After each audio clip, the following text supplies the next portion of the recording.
안녕하세요. 반갑습니다. 우리 이번 시간에는요. 1920년대 문학, 소설 문학사 중에서도요. 우리 김동인에 대해서 저번 시간에 하다가 말았잖아요. 그렇죠? 우리 김동인에 대해서 바로 나머지 부분이 이제 감자 한번 보고요. 그리고 김동인이 얘기했던 여러 가지 시점 이론이라든가 이제 그런 것들에 대해서 같이 탐구해보는 시간을 가지도록 합시다. 그럼 수업으로 들어가 보도록 할까요? 자, 그럼 이어서 김동인의 감자를 같이 보도록 합시다. 들어가기 전에 먼저 줄거리 같이 보도록 할까요? 여기 이제 줄거리가 잘 나와 있어서 한번 같이 보도록 합시다. 여기 잠깐 설명 보시면 1925년 조선 문단에 발표된 김동인의 단편 소설입니다. 역시 전형적인 단편 소설이고요. 그래서 이 소설도 굉장히 짧기 때문에 여러분들이 한번 전편을 읽어보시는 걸 추천드려요. 얼마 걸리지 않습니다. 여기는 이제 가난하지만 정직한 농가에서 성장했던 여주인공 복녀가, 그러니까 복녀는 그냥 지극히 평범하고 가난하지만 그래도 어느 정도의 상식은 가지고 있었던 그런 여성이었어요. 근데 그 여성이 어떻게 도덕적으로 이제 점점점 타락해 가는가에 대해서 그려진 작품입니다. 그래서 인간의 본능 쭉 보시면 전형적인 자연주의 경향의 작품이라고 했잖아요. 그래서 이제 자연주의 경향의 작품으로서 우리가 감자를 얘기를 하는데 자연주의 경향은 우리가 이제 어떻게 이제 영향을 받느냐가 중요하다고 생각을 하는 거예요. 그래서 보시면 여기 자연주의 문학은 이제 한 인간의 성격을, 그러니까 이게 다윈의 진화론의 영향을 받은 거예요. 그래서 이 자연주의 문학 같은 경우에는 한 인간의 성격이 사회적 환경에 의해서 결정이 된다라고 보는 것이죠. 그래서 우리가 타고난 거 이외에, 타고난 거 말고 우리가 이제 환경적인 거 있죠. 막 가난이라든가 그런 뭐 사회적인 환경이라든가 이런 것 때문에 우리의 성격이 결정이 된다. 그것이 바로 이제 자연주의 문학이라고 보시면 됩니다. 그래서 이 작품도 역시 어떻게 이제 복녀가 타락해 가는가. 원래는 괜찮은 여성이었는데 어떤 환경 때문에, 어떠한 사회적인 모습 때문에 얘가 점점 이렇게 도덕적으로 타락해 가는 게 영향을 받아서 되는 거잖아요. 그래서 결국에 우리 김동인의 아까 단편 소설 중에 앞에서 했던 배따라기 같은 경우에는 인간의 운명이 자기 내면적인 요건, 자기 열등감을 가지고 있었던 형의 성격 때문에 결국에 파국에 이르게 되는 거였잖아요. 근데 감자 같은 경우에는 복녀가 결국에 이제 나중에 죽음에 이르게 되는데, 그런 파멸, 죽음 이렇게 이르게 되는 과정에는 바로 이제 내가 나의 본능보다는 바로 가난한 삶이라고 하는 외부적인 사회 요인 때문에 내가 영향을 받은 것이죠. 겉에 있는 외부의 자연의 영향을 받은 그런 바로 인물의 성격을, 인물의 운명 이런 것들을 드러내고 있다. 그러니까 배따라기하고는 좀 반대 의 모습이라고 보시면 되겠죠. 배따라기는 자기 내면적인 요건 때문에 파국에 이르게 된 것이고, 감자 같은 경우에는 결국에 가난한 삶이라고 하는 외부적인 요인 때문에 파국에 이르게 된 것이라고 보시면 됩니다. 그래서 줄거리를 잠깐 보시면, 자, 복녀는 칠성문 밖에 있는 빈민굴에 오기 전까지는 농민이었다. 그래서 칠성문의 밖에 있는 사람의 삶이라는 것을 이제 빈민의 삶이고, 이제 안에 있는 삶이라는 것을 이제 그와 반대되는 삶이다, 이렇게 생각을 하시면 될 것 같아요. 그래서 15살이 된 복녀는, 복녀 15살이었는데 80원에 팔려서 시집을 가게 돼요. 근데 신랑이 심지어 20년 위의 사람이죠. 20년이니까 신랑은 35인 거예요. 자, 근데 신랑이 얼마나 게으르냐면 굉장히 게으른 농민이었어요. 그래서 결국에 너무너무 게을러서 거지가 되고 됩니다. 이제 그렇게 게으르게 살다 보니 사람들에게 신임을 잃었겠죠. 그런데 이제 3년, 4년 동안은 복녀와 잘 지냈지만 결국에 너무너무 게으르기 때문에 집에서 쫓겨나게 됩니다. 그래서 이제 칠성문 밖에 빈문골에 이제 이 부부가 이제 오게 되고, 그러니까 칠성문 밖으로 나가게 됐다는 것은 결국에 이제 가난의 끝에 오게 된 거예요. 그래서 부부가 너무너무 가난해서 구걸을 했지만 이제 사람들이 구걸을 해도 받아주지가 않아요. 그러다 보니 이제 복녀는 기자묘에 있는 송충이 잡는 일을 모집한다고 해서 송충이를 잡는 50명의 여인 중에 한 명으로 뽑히게 돼요. 그래서 송충이를 열심히 잡는데 복녀는 거기서 이상한 장면을 보게 되는 거예요. 일은 별로 안 하고 시시덕거리고 노는 것만 같은데 돈을 너무 많이 받는 여인을 보게 된 거예요. 왜 쟤는 일을 안 하는데 돈을 많이 받는 거지? 라고 생각을 했는데 알고 보니 이제 바로 이제 감독관과 이제 그런 사람들과 이제 관계를 가지고 그렇게 일을 하지 않고 돈을 받는 여인이었던 거죠. 그러다 어느 날 감독관이 바로 복녀를 찜해가지고 복녀를 불러서 역시 관계를 가지게 됩니다. 그때부터 복녀 역시 일을 하지 않고 돈을 많이 받는 인부가 되게 된 거예요. 그러니까 여기서 어때요? 바로 여주인공 복녀는 그래도 상식을 가지고 있었던 바로 그런 여성이었는데 바로 이런 자연적 이런 가난 때문에 자신의 몸을 다른 사람에게 이게 바로 관계를 가지게 된 거죠. 이제 그렇게 우리가 이제 하게 되면서 도덕적으로 타락해 가는 모습인 거죠. 그런 자연적인 모습, 그런 사회적인 요건 때문에 바로 이렇게 타락해 가게 됩니다.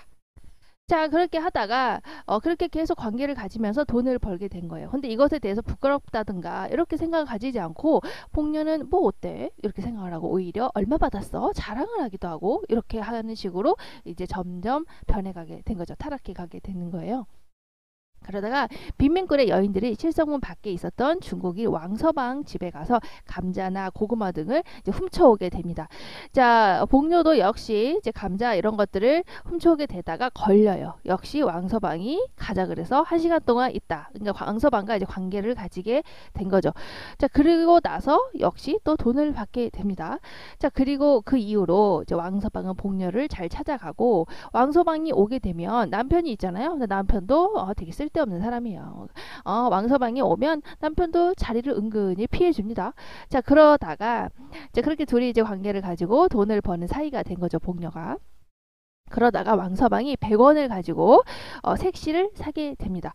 자, 그래서 결혼을 하게 된 거죠, 왕서방이. 그러니까 복녀는 질투 아닌 질투를 하게 돼요. 그래서 왕서방네로 가게 되고 복녀는 왕서방에게 가자, 나랑 같이 가자라고 하지만 왕서방이 안 된다라고 거절을 하죠.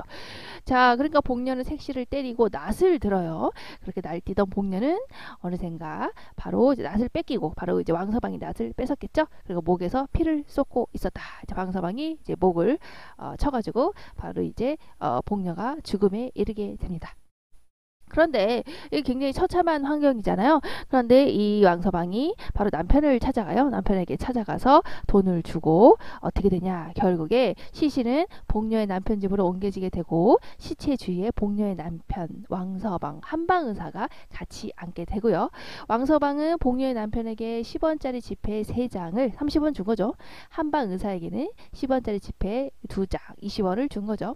자, 이렇게 돈을 매수를 하게 되니 한방의사 복녀는 뇌출혈로 죽었다라고 이렇게 진단을 하고 공동묘지로 실려 보내게 되는 그런 내용을 담은 소설이라고 우리가 찾아봤습니다. 자, 그럼 감자에 대해서 알아보도록 할까요? 이제 감자 같은 경우에는 앞에서 우리가 이제 줄거리를 봤듯이 이제 인간의 윤리의식이 생존 문제와 대립이 될 때 어떻게 파괴되어 가는가를 문제 삼은 소설이라고 볼 수가 있습니다. 자, 그래서 인간의 그 윤리라고 하는 것이 얼마나 이제 생존 문제, 그러니까 여기서는 이제 돈, 가난 뭐 이런 거 있죠. 이제 그런 거하고 대립될 때 이제 어떻게 이제 윤리가 타락하게 되는지의 모습을 보여주고 있는 거예요. 그래서 우리가 이제 복녀 같은 경우에는 거기 이제 소설 속의 문구 중에 가난은 하지만 정직한 농가에서 규칙 있게 자라났다라고 표현을 하고 있거든요. 이제 그 얘기는 가난하긴 하지만 그래도 나름대로 그런 자신의 윤리 의식이 있었다라는 거죠, 원래. 근데 그런 복녀가 게으른 동네 호라비에게 80원에 팔렸잖아요. 그리고 나서 그런 이제 또 되게 굉장히 게으른 남편 때문에 몰락하게 되고 경제적으로 몰락하게 되고 그러면서 평양섬 밖에 있는 빈민굴의 거지가 되고 그러면서 결국에 이제 송충이 잡이 감독과 왕서방에게 매음을 하게 되죠. 이제 그런 이렇게 해서 결과적으로 윤리적으로 타락하게 되는 그런 인생을 그리고 있어요. 그래서 어떻게 자신의 그런 윤리가 이런 생존 문제가 대립될 때 타락하게 되는가를 보게 되죠. 그래서 결국에는 어떻게 돼요? 결국에는 이 복녀라는 주인공이 가난한 환경 속에서 도덕적인 의지를 잃어버리게 되고 끝내 비극적인 이제 죽음을 맞게 되는 과정을 그리고 있죠. 그래서 우리가 앞에서 봤던 배따라기 같은 경우에는 어쨌든 그 운명이 그렇게 비극적으로 변하게 된 것이 바로 그 자기 열등감을 조절하지 못했던 형의 성격이라고 하는 내면적인 요건이었잖아요. 근데 여기서는 복녀가 이렇게 죽음에 이르고 파멸에 이르는 과정에는 바로 이제 배따라기와는 다르게 가난한 삶이라고 하는 그 외부적인 그런 사회적인 외부의 영향에 의해서 바로 이 인간이 영향을 받은 것이라고 볼 수가 있죠. 그래서 가난 때문에 결국에 이렇게 타락을 하게 됩니다. 그래서 여기서 우리가 이제 이 소설을 통해서 알 수 있는 것은 복녀의 성격이 어떻게 이제 변화되어 가는가, 그리고 그 변화되어 가는 성격 속에서 어떤 운명적인 의미를 알 수가 있는가. 결국 가난이라고 하는 그 외부적인 삶의 조건 때문에 어떻게 한 인간이 타락해 가는가라고 하는 것을 이런 감자라고 하는 단편 소설을 통해서 이제 김동인이 드러내게 된 것이죠. 그래서 우리가 앞에서 봤듯이 인용 조정술처럼 이미 다 정해져 있는 틀 속에서 어떤 인간의 운명을 나타내고 있는지를 우리가 이제 이렇게 잘 짜여져 있는 단편 소설의 틀을 통해서 우리가 알 수가 있는 겁니다. 그래서 여기서는 이제 인간의 그런 운명이 이제 어떻게 이제 가난이라고 하는 외부적인 삶의 조건에 의해서 타락하게 되는가에 대한 것을 우리가 알 수가 있죠. 그래서 빈곤 때문에 도덕과 윤리를 내던질 수밖에 없는 그런 상황을 보여주고자 한 것이 바로 작가의 의도다라고 하는 거죠. 그래서 한 인간이 자신의 내면적인 욕구가 아니고 바로 그런 외부적인 요인 때문에 어쩔 수 없이 이제 그렇게 변해가는 과정을 이런 감자라고 하는 단편 소설을 통해서 인용 조정술을 하면서 이렇게 보여주고 있는 겁니다. 그래서 여기 보시면 그렇게 우리가 이제 파멸, 죽음에 이르는 과정 결국에 이 외부적인 요인 때문에 얘를 막 압박하니까 결국에 복녀라고 하는 인간의 성격이 변하게 되고 그러면서 타락하게 되고 결국에 죽음을 이르게 된 거잖아요. 그래서 이런 것들을 보시면 이렇게 파멸하고 죽음에 이르는 과정은 바로 가난한 삶이라고 하는 외부적인 사회적인 요인 때문이죠. 그래서 이 소설을 그렇기 때문에 자연주의적 문학의 성격을 띠고 있다라고 이제 판단을 하고 있습니다. 근데 이제 보시면 알겠지만 우리나라의 자연주의 소설은 굉장히 특이한 그런 모습을 보이고 있는데요. 일단 자연주의 소설이라고 하는 것은 이렇게 찾아보시면 자연주의 철학사조를 바탕으로 19세기 말 프랑스를 중심으로 발생한 소설 양식이다. 원래는 이제 프랑스 그 중심으로 발생한 소설 양식이에요. 그래서 우리가 자연주의라고 하면 뭐 자연의 아름다움, 뭐 자연과 합일되는 그런 사상 이런 게 아니고 바로 여기서 말하는 이제 자연주의라고 하는 것은 우리 자연과학적인 그런 모습을 얘기를 하는 거예요. 그래서 보시면 여기 이제 문학의 측면에서 자연주의라고 하는 것은 인간이라고 하는 것은 바로 자연 질서의 일부에 불과하다. 그래서 아까 보시면 알겠지만 복녀라고 하는 것도 결국에 그 환경의 영향을 받게 된 거잖아요. 그래서 인간도 이런 자연의 하나의 일부일 뿐이다. 나비나 벌레처럼 하나의 일부일 뿐이다 라고 하는 것이죠. 그래서 자연을 초월한 영적인 세계와 어떤 관계도 맺지 않다라고 하는 세계관을 의미한다. 굉장히 자연 그런 과학적인 그런 성격을 가지고 있죠. 그래서 따라서 인간은 자연을 통제할 수 없고 유전적인 기질과 환경 본능의 영향을 벗어나지 못하고 이들의 지배를 받는다라고 하는 것이 드러난 게 이제 자연주의 소설이라는 거죠. 그래서 인간은 이런 자연을 내가 마음대로 통제할 수 있는 존재가 아니고 유전적으로 타고난 거, 그리고 환경, 그리고 본능, 그러니까 얘를 감싸고 있는 모든 인정 그런 요건들의 영향을 받아서 이제 변하게 된다라고 하는 것을 보여주는 것이 바로 이제 자연주의 소설이라고 보시면 됩니다. 그래서 보시면 이제 프랑스에서 나타났잖아요. 그래서 프랑스에서 이런 것들이 이제 자연주의 소설의 대표적인 소설이다라고 나와 있고 보시면 여기 쭉 보시면 여기 있죠. 자, 자연주의 소설은 하층민의 생활의 또 그런 현실의 어두운 측면, 인간의 본능 이런 것들을 적나라하게 그린다는 게 자연 관찰적인 입장에서 그대로 보여주고 있는 거예요. 그렇기 때문에 객관적이고 사실적이고 치밀한 세부 묘사를 특징으로 하는 리얼리즘을 계승한다고 보기도 한다. 그러니까 리얼리즘, 그러니까 사실주의가 바로 이렇잖아요. 사실 있는 그대로 정말 그대로 보여주는 거예요. 그래서 그런 모습을 지금 자연주의에서도 보여준다는 거예요. 왜냐하면 이제 자연 관찰자적인 입장에서 자연 과학적인 입장에서 바라보고 있는 걸 그대로 이렇게 나타내고 있기 때문이죠. 하지만 또한 아까 봤듯이 유전에 의해서 결정이 된다라고 하는 것도 환경 결정론, 아까 말했죠. 환경의 영향을 받을 수밖에 없다. 인간은 자연의 통제를 받을 수 없고 아까 복녀도 자신을 둘러싼 그런 환경의 영향을 받을 수밖에 없다라고 하는 거. 그런 환경 결정론의 사고방식을 드러낸다는 점에서 우리가 이제 과학성을 확보한다라고 평가를 받는다는 것이죠.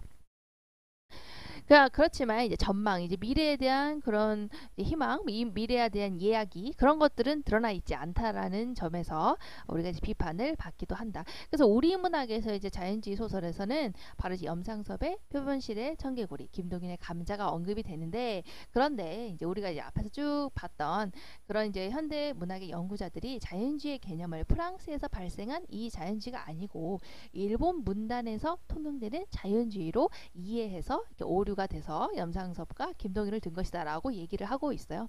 그래서 이제 우리의 자연주의 소설 같은 경우에는 일본의 자연주의 에서 판단을 한 거죠. 그래서 일본의 자연주의 같은 경우에는 낭만주의와 사실주의가 혼합되어 있다라는 거예요.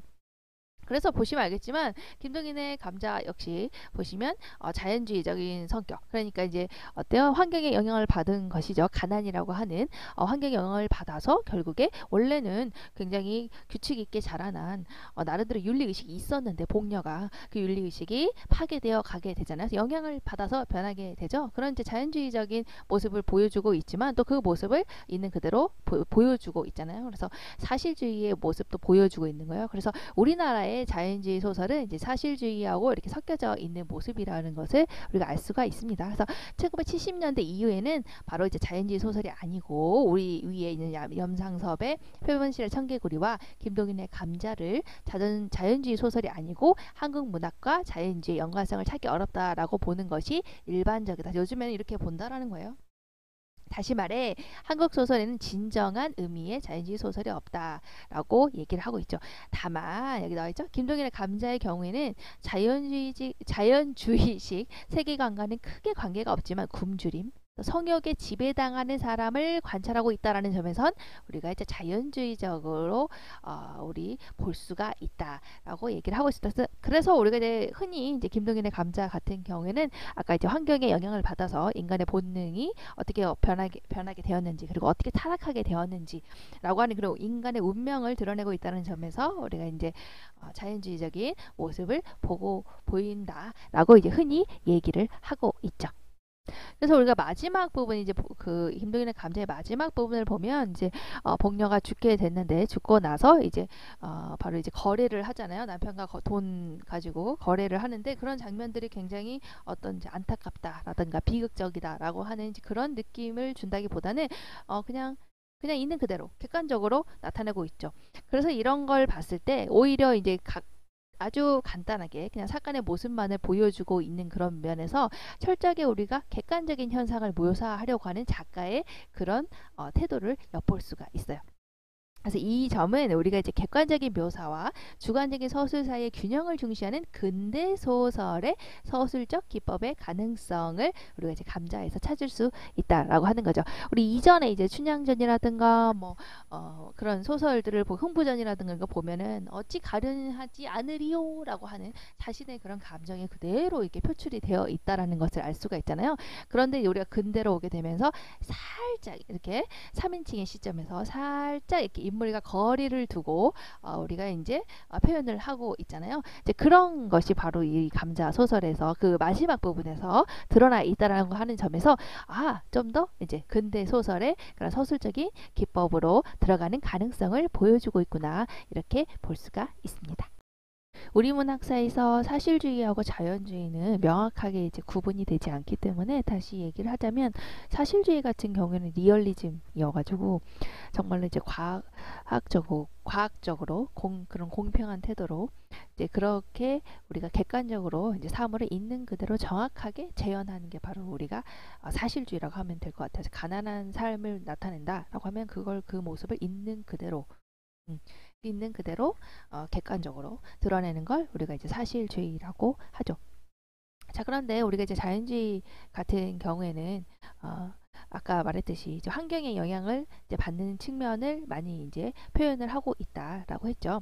그래서 우리 문학사에서 자연주의하고 사실주의는 명확하게 이제 그게 딱 구분이 되지 않기 때문에 우리 문학사에서는 자연주의는 사실주의의 일부로 생각을 하시면 될 것 같아서, 전체적으로 봤을 때는 우리가 이제 객관적인 틀에서 보는 사실주의의 틀 안에서, 이 틀 안에서 자연주의가 있다고 생각하시면 될 것 같아요. 그래서 자연주의라는 것은 결국 어때요? 사실주의의 틀 안에서 개인이 유전적인 환경적인 영향을 받는 것을 보여주는 것이 어떻게 사실적으로 있는 그대로 객관적으로 이렇게 보시면 될 것 같아요. 그래서 사실주의는 정말 있는 그대로의 그런 상황을 그대로 나타내고 있는 거라면 자연주의는 사실주의의 요 안에 틀 안에 있는 거잖아요. 그러면서 그러니까 사실적으로 나타내고 있는데 그러면서 주체 행동에 영향을 미치는 환경적인 요인, 유전적인 요인 이런 것들을 이제 표현하는 것이 바로 우리가 자연주의, 한국 문학에서의 자연주의라고 생각하시면 될 것 같습니다. 우리가 이제 김동인을 주목하는 이유 중에 하나가 이제 배따라기 이후에 이제 단편 소설이죠. 어쨌든 짧은 그런 이제 이런 단편 소설이라고 하는 어떤 근대적인 소설의 양식을 확립하는데 가장 큰 공을 이뤘다는 점에서 우리가 이제 김동인을 우리가 주목해서 볼 필요가 있는 거예요. 1920년대. 그래서 우리가 이 앞전에 이인직에서 이강수까지 보통 이제 한국 소설 문학은 이제 장편 소설이었다가 길었다라는 거예요. 그래서 보통 이제 소설이라고 한다면 이전에 소설이라고 한다면 장편 소설이고 모두 이제 삶의 전체적인 모습, 인생의 의미 이런 걸 역사적으로 길게 나타내는 게 특징이었죠. 하지만 이제 김동인에 와서 단편 소설이라고 하는 인생의 어떤 한 면이잖아요. 딱 한 면만 제시를 하면서 이야기가 어떻게 보면 한 면만 보이는 거기 때문에 좀 더 극적이고 그리고 완결성을 확보할 수 있는 이제 그런 모습을 가지고 있고 이것이 바로 이제 근대 소설 양식을 나타내는 단편 소설이라고 하는 양식이라는 것이죠. 그래서 우리가 이제 보시면 김동인은 인생의 한 단면만을 짧은 그 사건만을 제시해서 이야기의 극적인 완결성 이야기가 아까 말했죠 인형 조정술 얘기를 했죠. 그래서 딱 그 자신의 틀 안에서 모든 것을 나타내고 있는 그런 작품을 해야 되기 때문에 짧은 소설에 집중을 했던 거예요. 그래서 단편 소설이라고 하는 양식이 나타나게 된 것이죠. 그래서 우리가 인형 조정술에서 생각을 해본다면 인형 조정술은 말 그대로 작가가 스토리나 주제 이런 걸 다 정해놓고 등장인물들이 그 방향대로 움직이게 이게 꼭두각시처럼 조정을 한다는 거예요. 인형을 조정하듯이. 그래서 감자 같은 경우도 인간의 타락이라고 하는 그 주제가 이미 설정돼 있고 복녀는 이제 그 인간의 타락이라고 하는 그 주제를 보여주기 위해서 서서히 타락해가는 존재이며 이제 그 복녀에게 영향을 미치는 주변 상황 이런 것들은 전부 복녀가 타락하지 않을 수 없게끔 타락하게끔 짜여져 있는 것이 이미 다 짜여져 있어요. 인형이에요. 인형 복녀도. 그래서 복녀도 어때요? 그냥 환경에 따라서 이끌리면서 그 주제, 인간의 타락이라고 하는 그 주제에 맞게 이제 변해져 가는 것이죠. 그런 것들을 완결성이 있게 나타내려면 긴 호흡보다는 짧은 호흡의 단편 소설이 적합하다라고 볼 수가 있죠. 그래서 우리가 이제 악한 자의 슬픔이라든가 앞에서 말했던 배따라기와 감자 모두 인간의 어떤 운명적인 그런 모습이죠. 여기 인간의 어떤 그 운명적인 모습을 나타내려고 이제 김동인이 얘기를 했지만 어떤 그 이야기 속에서 그 운명적인 그 모습을 제시하기 위해서 선택하고 있는 것은 긴 호흡이 아니라 그런 이제 하나의 어떤 짧은 사건에 이제 불과하다라는 것을 알 수가 있어요. 그래서 주인공이 처한 상황과 조건 이런 것들을 나타내는 하나의 사건을 바탕으로 이야기를 이끌어가고 있다라고 보시면 되죠. 그래서 앞에서 이제 우리가 했던 이제 감자처럼 이제 생존을 위해서 물질적인 조건이 필요했어요. 그렇기 때문에 몸을 망치는 그런 여주인공의 최후의 초점을 맞추기도 하고 그런 하나의 사건을 가지고 이제 이야기를 이끌어가니까 이제 그 사건의 중심.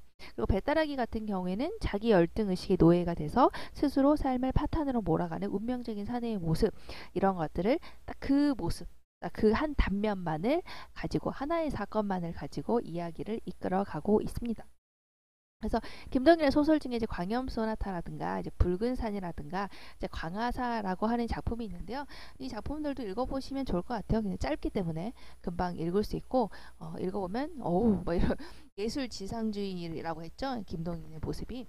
그래서 예술가는 굉장히 우월한 존재고라고 표현했던 것들이 이제 이 소설을 통해서 잘 드러나 있다라고 보시면 될 것 같아요. 특히 이제 광염소나타라든가 이제 광화사 같은 경우에는 아주 극단적인 그런 예술을 지상주의가 드러나 있는 탐미주의, 유미주의 입장이 드러나 있다라는 것을 볼 수가 있죠. 예술을 위해서라면 어떤 사회적인 도덕도 벗어 던질 수 있다라고 하는 이제 그런 메시지를 담고 있는 작품들이에요.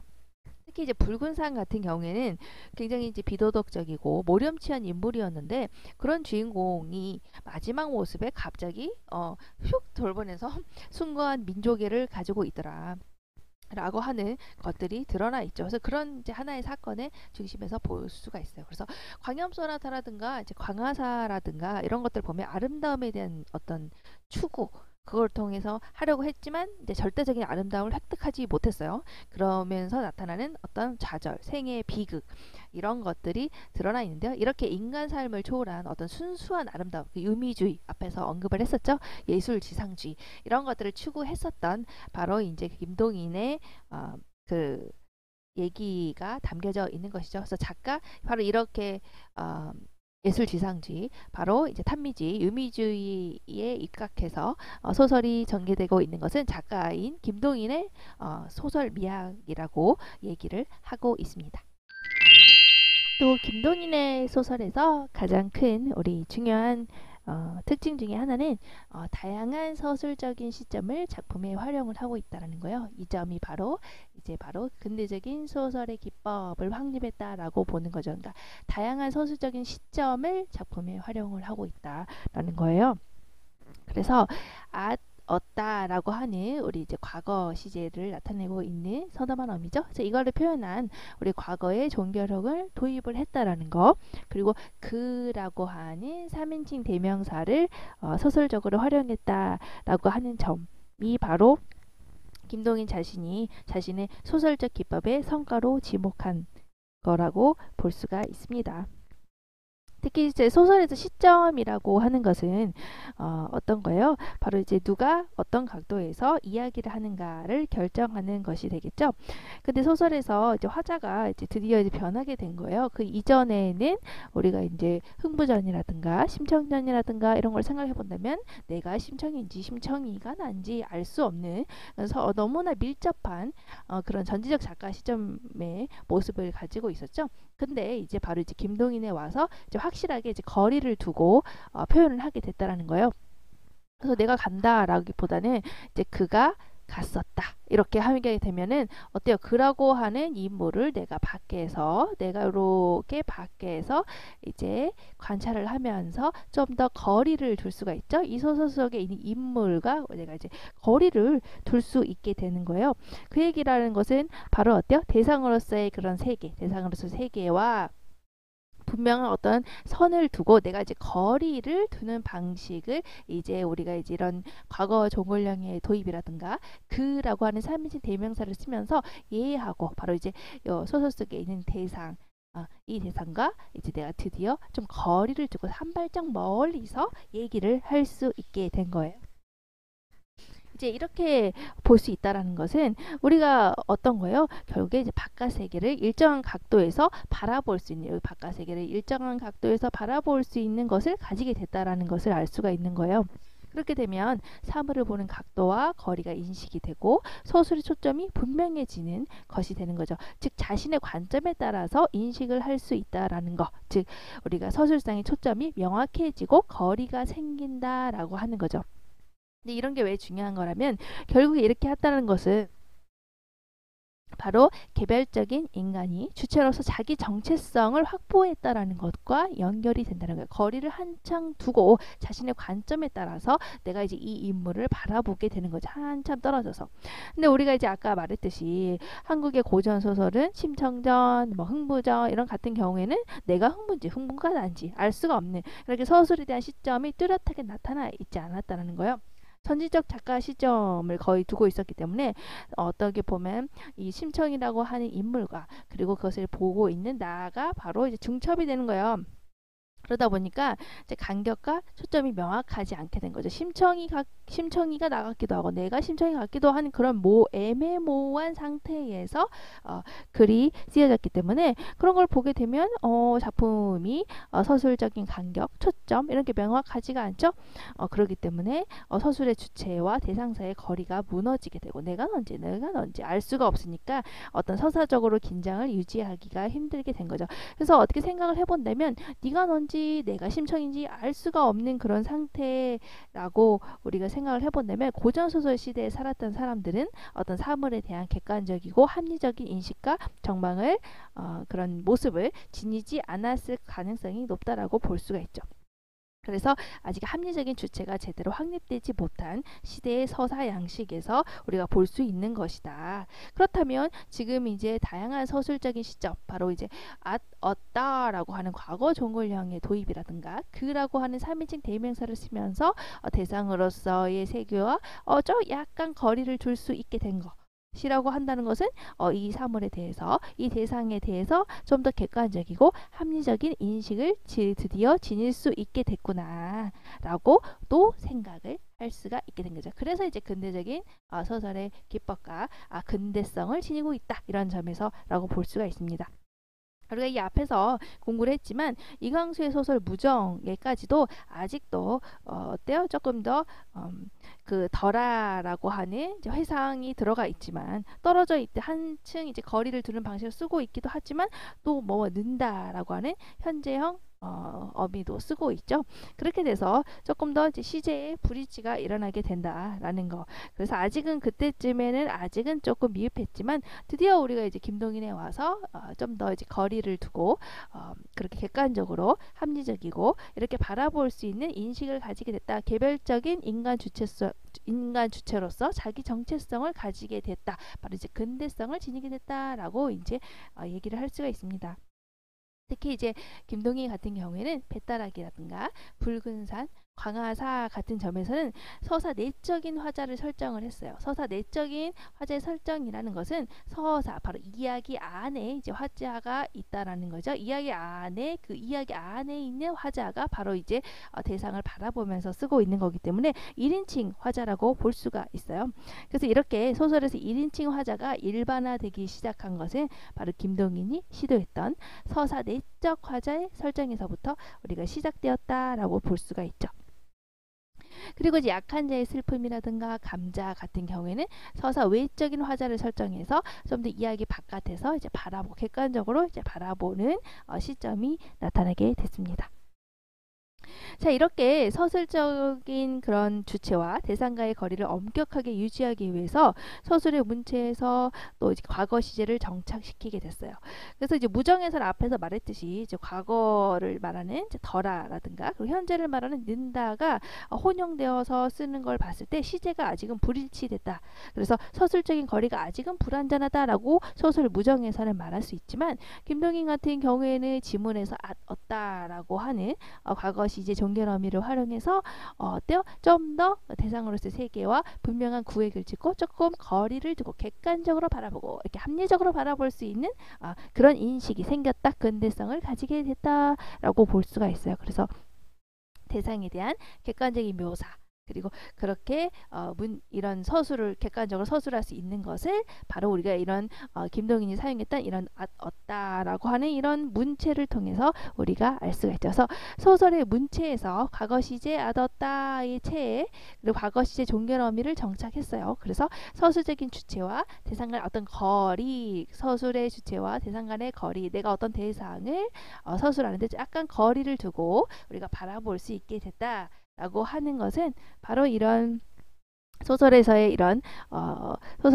서사적인 과거 시제의 이제 문체론적인 확립이 김동인에 와서 가능하게 됐구나라는 것을 우리가 드디어 알 수 있게 됩니다. 그리고 이제 마지막으로 김동인과 관련해서는 이 시점 이론에 대해서 한번 보시면 좋을 것 같아요.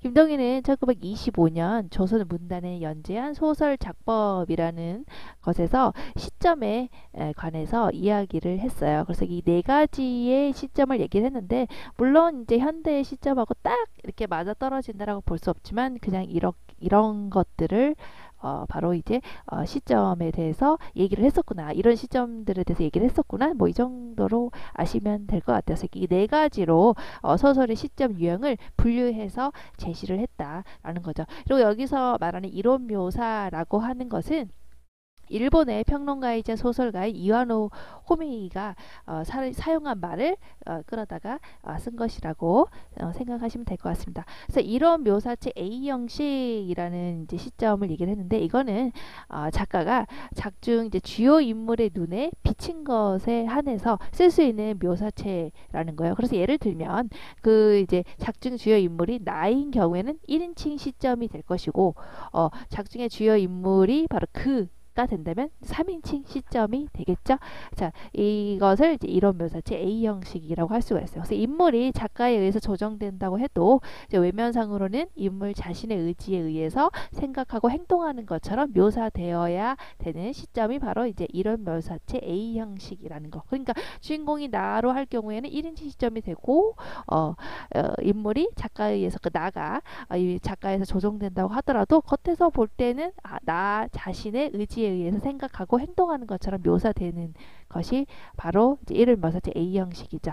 물론 주인공이 또 그가 될 경우에 3인칭 시점이 되는 거고요. 역시 외면상으로는 작가에 의해서 사실은 조정되고 있지만 그가 외면상으로 볼 때는 그라고 하는 3인칭 바로 자신의 의지에 의해서 생각하고 행동하는 것처럼 보여야 한다라는 점을 가지고 있습니다. 이제 그런 시점을 바로 이론 묘사체 A 형식이라고 이제 분류를 했고요.